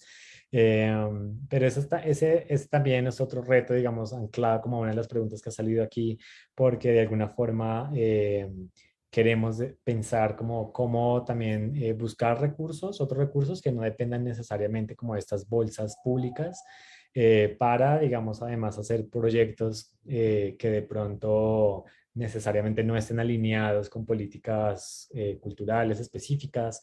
Entonces el apoyo existe, claro, hay que buscarlo y de nuestra parte, pues más que bien nos ha ido mejor con esas bolsas. Y en temas de divulgación, yo creo que más que todo hemos recibido el apoyo como en esta etapa como financiera de la búsqueda de los recursos. Y la divulgación prácticamente la hemos hecho nosotros o a través de los aliados con los que trabajamos. Muchas gracias, Andrés. Sí, esa autogestión es constante, pero qué bueno que haya la posibilidad de recursos a los que haya que acceder, pues se puede acceder a trabajar por ello, pero qué bien. Seguimos con Francisco y creo que es un tema muy interesante justo por ese tema de la autonomía de Cherán. Me parece que puede ser una respuesta bastante particular. Cuéntanos, Francisco. Bien, pues como todos saben, aquí en la comunidad nos regimos bajo usos y costumbres. Aquí en la comunidad no existen partidos políticos. La manera en cómo se organiza pues la organización de Charán son a través de consejos y propiamente pues el que encabeza ahora sí esta parte de consejos es el Consejo Mayor de Gobierno Comunal aquí en Cherán. Ha sido para nosotros ha sido un poco difícil entablar relación con los consejos comunales. Nos damos cuenta que también un poco como se venía manejando cuando nos regíamos bajo un partido político, vemos que también ha sido un poco complicado y ha sido difícil la relación y por lo tanto lo que hemos a veces hecho es como caminar solos. Entonces, regularmente hemos tenido muy poco apoyo de parte de los gobiernos de Consejo Comunal y también obviamente estatal. Realmente pues es un poco complicada la situación acá por estos lados, por este rumbo. Actualmente, ahorita se acaba de cambiar el nuevo Consejo Comunal que precisamente entró junto con todos los presidentes municipales que acaban de entrar ahora el 1 de septiembre. Yo quiero pensar que con este nuevo consejo puede haber una relación mayor. De entrada ya hubo un acercamiento donde hay interés por parte del proyecto y de lo que estamos haciendo. Pues yo quiero ser optimista, quiero ser positivo, quiero pensar que va a fluir una buena relación y a partir de ahí que sigamos manteniendo este tipo de proyectos. De nuestra parte, aquí de manera local, pues yo espero eso de los consejos aquí locales, espero que me estén escuchando y que también se pongan las pilas también para que sigamos trabajando juntos. Y por otra parte, también ha sido muy importante la participación de nosotros, el hecho de, de participar en algunas convocatorias. Por ejemplo, la última que para nosotros fue muy importante y gracias a eso se hizo la edición 2019 y 2020, que fue la obtención del premio William Bullock en 2019, que se llama La Revolución empezó en el bosque.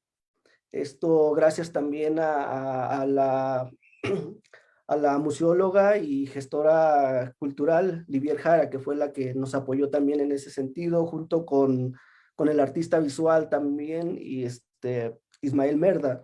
Entonces juntos se elaboró un proyecto que afortunadamente salió ganador y el cual se obtuvo en la ciudad de Oaxaca, en Oaxaca. Pero pues es así como nos queremos seguir manteniendo. Tenemos que buscar, tenemos que hacer nuestras propias iniciativas también. Y pues es eso, de entrada lo que queremos es tener una buena relación con el Consejo Comunal y también obviamente con el nuevo cambio de gobernador aquí en Michoacán. Ojalá que haya buena relación con las personas que dirijan la cuestión cultural aquí del estado y juntos seguir haciendo propuestas y seguir apoyando este tipo de proyectos. Así es, así es. Muchas gracias, Francisco. Volviste, Héctor, qué gusto. Te contextualizo un poco. Hicimos una pregunta del público.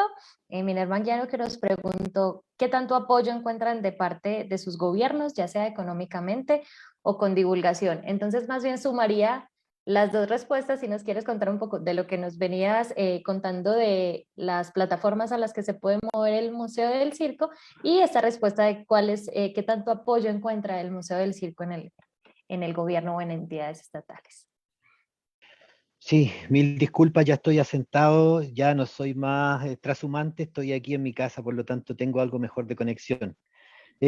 La segunda parte de la respuesta anterior tenía que ver justamente con los sitios donde se puede alojar esta información que, como les comentaba antes, se viene construyendo hace muy poco, se viene rescatando desde la oralidad, por lo tanto, todas las plataformas donde se pueda alojar esta información, ya sea en las plataformas desde lo académico, para poder divulgarla a los elementos de la formación de estudiantes, es muy valorable para nosotros, en tanto es material que se está recién reconstruyendo en términos de la historia. Dado eso es que nosotros estamos ingresando a las plataformas habituales, Surdoc, que se manejan acá, ¿verdad? En Chile. Estamos ingresando a los sitios como por ejemplo de ICOM, que son sitios internacionales, que me parece que uno de los museos acá estaba, me parece que el Museo Q, me parece que estaba, de manera tal de poder ganar terreno en esto del tanto tiempo que no se traspasó, digamos, la información a distintas otras comunidades que no están relacionadas al específico tema en este caso, el arte circense. Y por último, la pregunta de los gobiernos. Yo en lo personal tengo un tema con las organizaciones.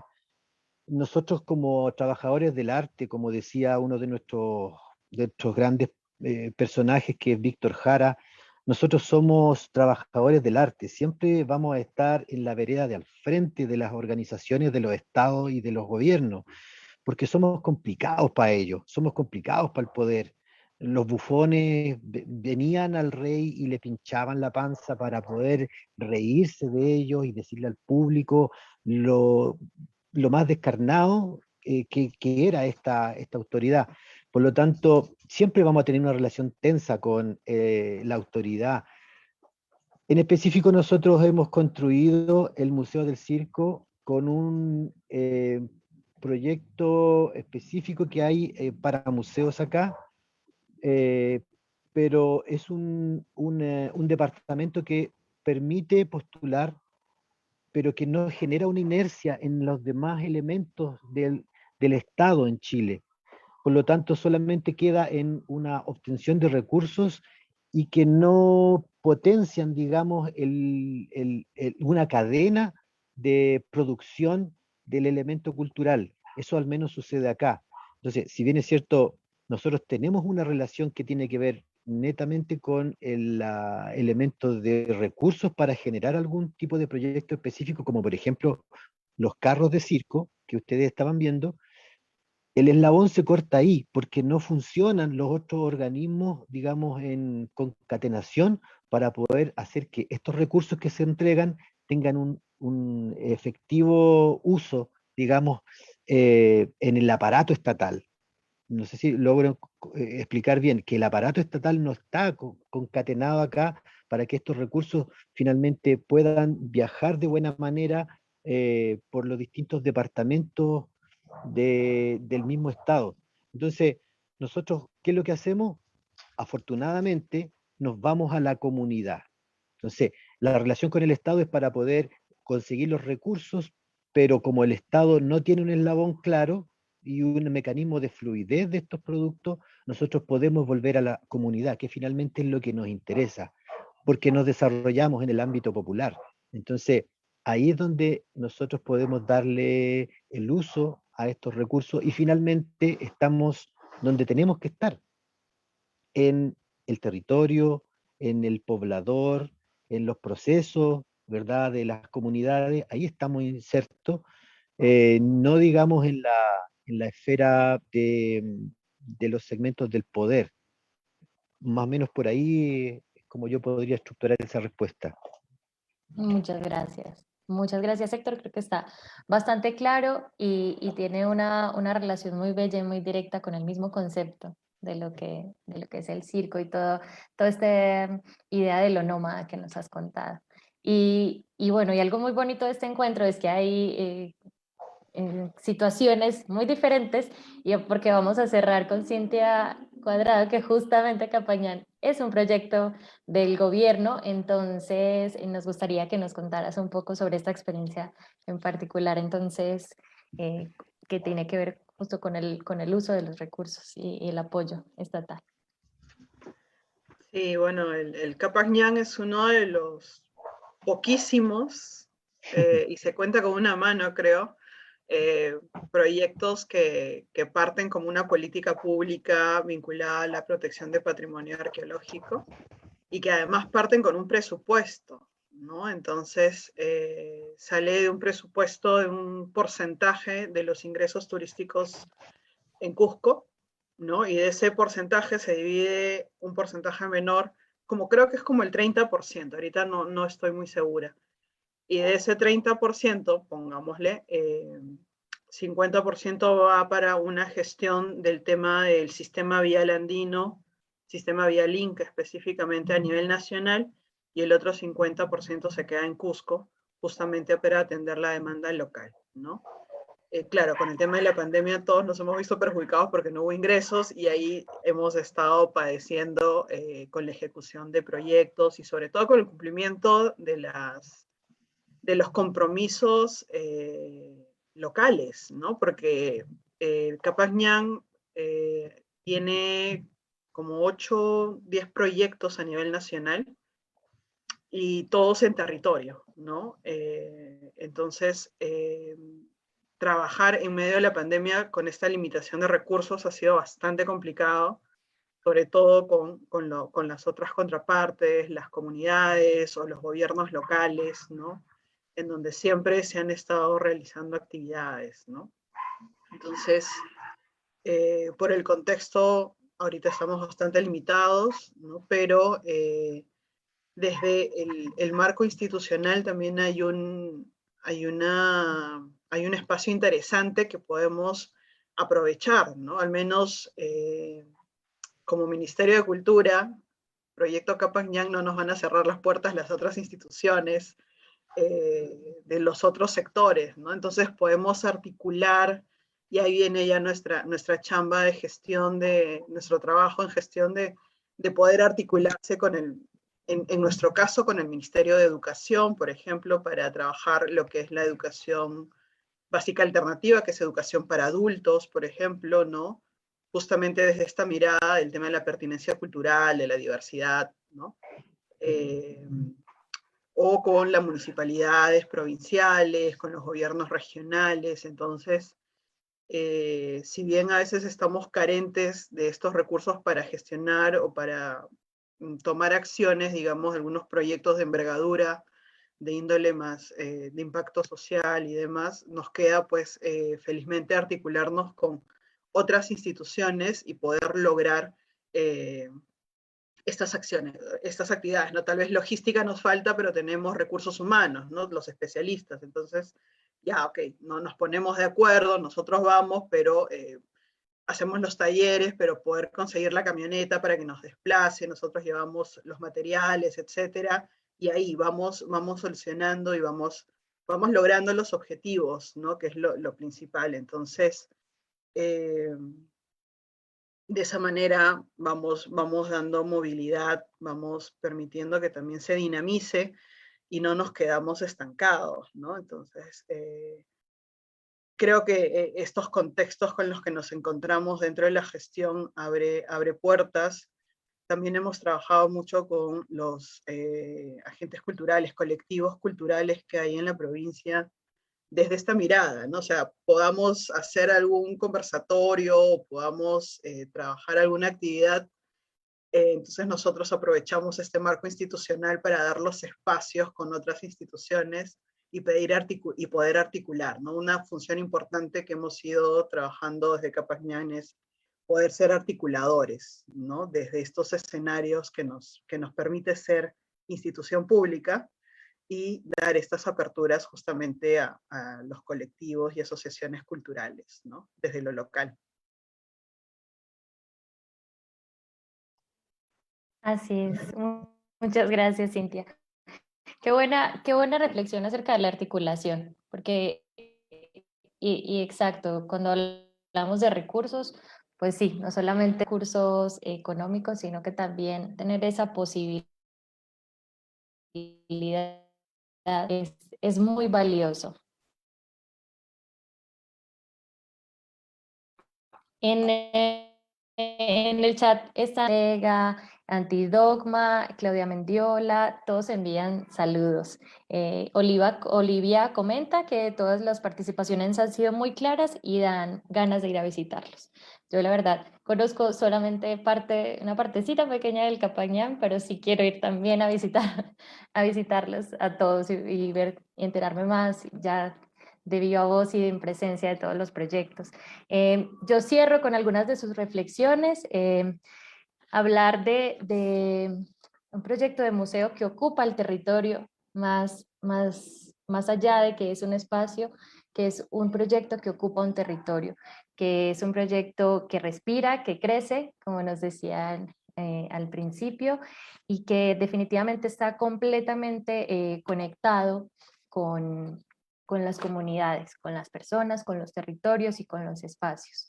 Nos dicen también en el chat un abrazo a estas otras formas de hacer y sentir museos. Cada uno de estos proyectos alimentan la esperanza de que otros mundos museales son posibles desde la lucha, desde la autonomía, desde las instituciones, de la alegría y el júbilo, sobre todo desde la dignidad. Muchas gracias por compartir. Este nos lo escribe Vicky Ortega en el chat del Facebook. ¿Y qué más que cerrar con estas bellas palabras? Un agradecimiento muy grande a quienes nos vieron en el chat, pero un agradecimiento muy grande a ustedes, Cintia, Andrés, Francisco, Héctor, gracias por atender a este llamado, por estas increíbles y bellas reflexiones de parte del Museo UNAM hoy, del Instituto de Investigaciones sobre la Universidad y la Educación, el ISUE, que es al que pertenecemos nosotros como museo. De verdad, reitero, un agradecimiento muy grande. No sé si quieren decir algo, algunas palabras para cerrar esta transmisión, también son bienvenidas.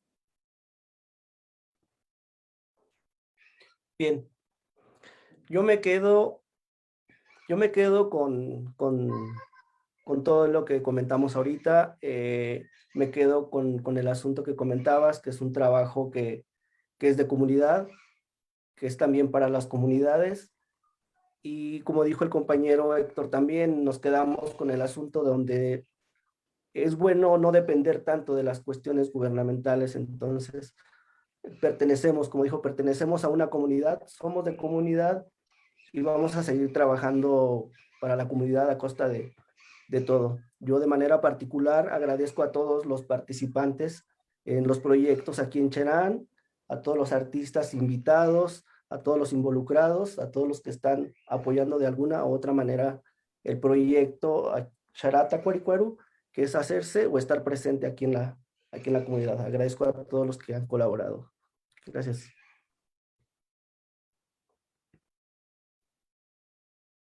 Sí, a mí me gustaría para terminar, si es que puedo, agradecer a los compañeros con los que hemos compartido hoy día. Son experiencias que uno no se imagina y eso habla de la capacidad creativa que tenemos cada uno.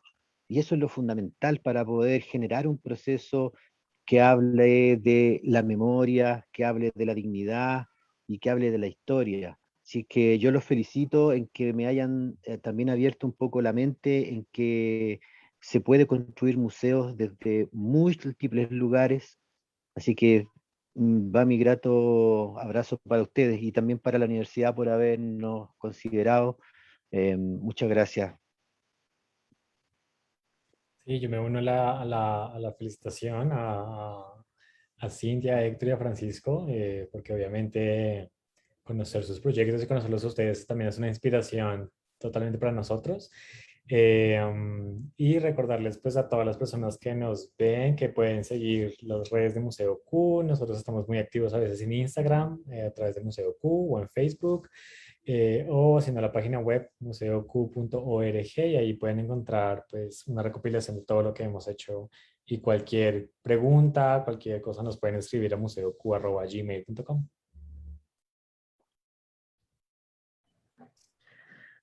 Bueno, definitivamente agradecer el espacio en el que nos ha permitido hoy día charlar, conocernos, intercambiar, ¿no? Ideas. Y de hecho me quedo con frases de cada uno de ustedes ahí que también a uno les va haciendo reflexionar.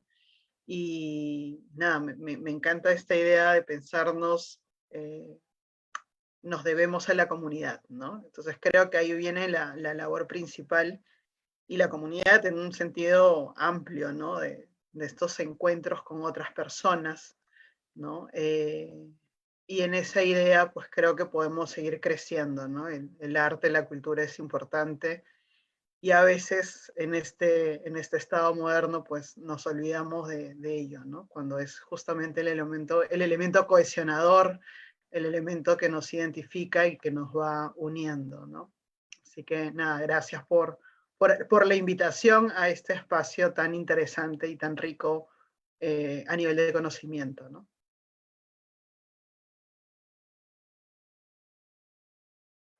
Muchas gracias. Muchas gracias. Coincido completamente.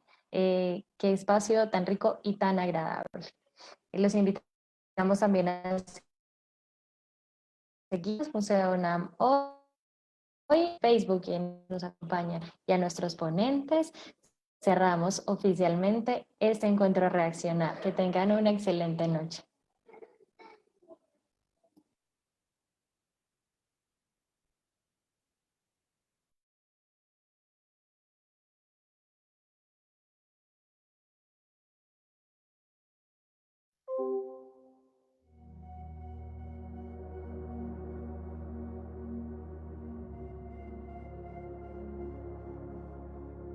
No, ustedes.